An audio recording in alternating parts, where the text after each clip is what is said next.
വിട്ട് തല്ലിക്കാന്നൊക്കെ പറഞ്ഞാൽ അതൊരു ഓൾഡ് ഫാഷൻ പരിപാടിയാണ്. നമുക്കിവിടെ വേണ്ടാന്ന് തോന്നുന്ന ഒരാളുണ്ടെങ്കിൽ അങ്ങനെ തട്ടിക്കല്ലണം. നല്ല ഷാർപ്പ് ഷൂട്ടേഴ്സ് ആണെങ്കിൽ ഒറ്റ ബുള്ളറ്റ്. എടോ, കൊല്ലാനായിരുന്നെങ്കിൽ ശേഖരന് എന്നേ അതാവായിരുന്നു. ശേഖരൻ മാമ വേണ്ടാന്ന് വെച്ചിട്ടാ അതാ ഇപ്പൊ നമ്മുടെ കൺമുമ്പിൽ കിടന്ന് വിലസുന്നത്. തന്തയെ കൊണ്ടിട്ട് പുല്ല് നടക്കില്ല, മോനെയാണ് ടാർഗറ്റ് ചെയ്യേണ്ടത്. രാജേന്ദ്ര, പൂച്ച എലിയിട്ട് കളിപ്പിക്കുന്നത് കണ്ടിട്ടില്ലേ? കൊല്ലില്ല, നല്ല പ്രാണവേദന എടുപ്പിച്ചിട്ട് പതുക്കെ പതുക്കെ അങ്ങനെ അച്ഛനെയും മോനെയും കരയിക്കുന്ന വിദ്യ ഉണ്ട്. അതിന് സമയമായി. നാളെ വള്ളുവനാട് സെൻട്രൽ ബാങ്കിന്റെ ബോർഡ് മീറ്റിംഗ് വിളിച്ചു കൂട്ടണം. കടത്തിൽ മുങ്ങുന്ന ബാങ്കിനെ രക്ഷിക്കാൻ ചിലത് ചെയ്യണ്ടേ? വേണം.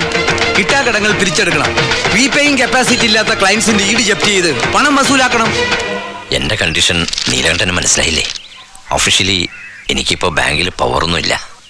പക്ഷേ നീലകണ്ഠന്റെ ലോണിന്റെ കാര്യത്തിൽ എനിക്കൊരു ഉത്തരവാദിത്വമുണ്ടല്ലോ. ഇന്നലത്തെ ബാങ്ക് മീറ്റിംഗിൽ വലിയ ഇഷ്യൂ ആയി ഈ കേസ്. ഡയറക്ടർ ബോർഡിന് മുമ്പിൽ ഞാൻ ഇൻവൈറ്റഡ് ആയിരിക്കേണ്ടി വന്നു. അവരെല്ലാം ചോദിക്കുന്നത് എന്ത് ബേസിസിലാണ് ഇത്രയും കാലം ഒരു ആക്ഷനും എടുക്കാത്തതെന്നാണ്. ഞാൻ എന്താ പറയുക, പുതിയ ഭരണം. അറിയാൻ നമ്പ്യാരെ, മുണ്ടയ്ക്കൽ ശേഖരന്റെ കയ്യിലാണെന്നാവും. ഈ വീടും പറമ്പും പണയം വെച്ച് ഞാൻ വാങ്ങിച്ച ലോണാണ് അയാളുടെ പ്രശ്നം.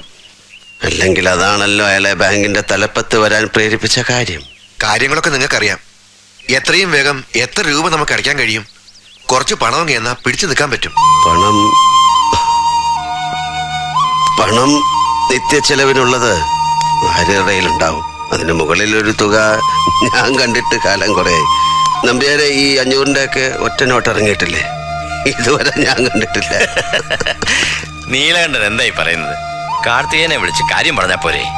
നിങ്ങൾ ഈ പറയുന്ന 500 കൊണ്ട് അയാൾ ബാങ്കിന്റെ ഹെഡ് ഓഫീസ് മൂടും. ചോദിക്കില്ല, എന്നാലും വാങ്ങിക്കില്ല. അയാളെ അറിയിക്കുകയില്ല.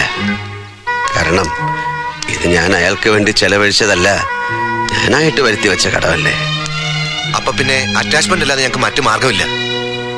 ഇറങ്ങി തരേണ്ടി വരും വിത്തിൻ നോ ടൈം.